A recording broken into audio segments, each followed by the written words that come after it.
Анатолий Артемович – заслуженный дзеяч мастацтва, лаўрэат дзяржаўнай прэміі Беларусі, один з найбольш вядомых майстроў скульптуры свайго часу. Выстава называется «Выбранная» и уключае ў сябе лепшыя работы майстра, выкананыя ў розных тэхніках і матэрыялах. Усяго 12 скульптур, 22 постера и 61 малюнок. Эта выставка юбилейная, ему 80 лет. И лично я, и я знаю, что наши художники, Белорусский союз художников, очень гордимся, что действительно мы закрываем этот год этой выставкой такой значимой.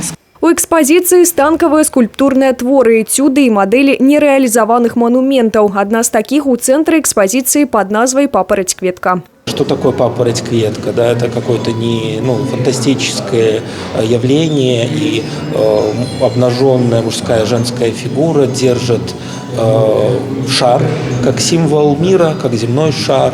То есть это и есть наша самая главная ценность, наше достояние, которое человечество должно сберечь. Основу мастацкага фонду скульптара складаюць манументальныя творы, якія прадстаўлены ў выглядзе фотапостэраў. Сярод найбольш вядомых работ Анатолия Артемовича уваходная група ў брэсцкую крэпасць Герой, монумент Курган славы, кампазіцыя гарэльефа «Салідарнасць» для мінскага дома мадэляў, помнік Рагнедзе і Ізяславу ў Заслаўі, помнікі Фрасіні Полацкай у Мінску і многія іншыя. Он очень плодотворен. Он очень высокоинтеллектуален, что это очень главное, это очень важно для художника быть интеллектуалом, потому что искусство по своей спирали идет вверх, а не вниз. Понимаете? Вниз мы идем, а идеи наши идут вверх и растворяются там. Меня поразило, что он великий философ, и он предсказатель многих событий.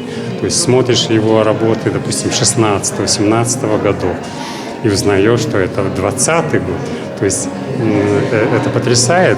Праяўляецца экспрэсія і ў графічных работах аўтара, якім у апошні час мастак надаваў шмат увагі. Дарэчы, прадстаўлены яны ўпершыню. Содержание этих работ абсолютно разное, оно и остро-социальное какое-то, и философское.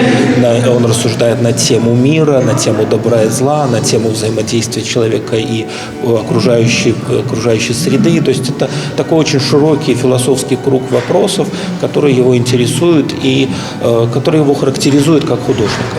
Пазнаёміцца з творчасцю Анатолия Артемовича можна до 8 студзеня.